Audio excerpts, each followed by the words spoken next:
वाल्मिक कराड आणि मुंडे साहेबांच्या बातम्या बघितल्या तर तुझा संतोष देशमुख करू असं म्हणत तरुणाच्या डोक्यात कोयत्यानं वार करण्यात आलाय।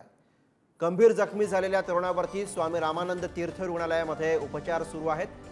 दोघा जणांविरोधात धारूर पोलीस ठाण्यामध्ये या प्रकरणामध्ये गुन्हा दाखल करण्यात आलेला आहे। बीडमधनं ही अत्यंत धक्कादायक अशी बातमी पुढे येते। प्रतिनिधी उदय नागरगोजे सध्या बीडवरनं आपल्या सोबत आहेत, त्यांच्याकडनं अधिक माहिती घेऊया। उदय, अत्यंत धक्कादायक असा सगळा प्रकार बीडमधनं पुढे येतोय, काय या सगळ्या प्रकरणाचा तपशील आहे?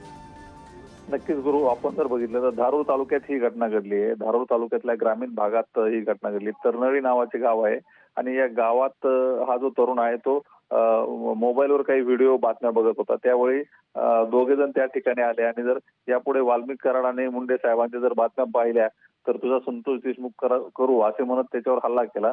कोयत्याने त्याच्या डोक्यात वार करण्यात आला असून आता या जखमी तरुणावर अंबाजोगाई येथील स्वामी रामानंद तीर्थ रुग्णालयात उपचार सुरू आहेत। दरम्यान या प्रकरणी धारूर पोलीस ठाण्यात गुन्हा दाखल होतात। आता धारूर पोलीस ठाण्याचे पोलीस निरीक्षक देवीदास वाघमोडे यांच्यासह त्यांचे सहकारी या आरोपींच्या शोधार्थ बाहेर पडले आहेत। लवकरच या आरोपींना अटक केली जाईल असं देखील वाघमोडे यांनी सांगितलं या प्रकरणात। बरं, धन्यवाद उदय या सगळ्या सविस्तर माहितीसाठी।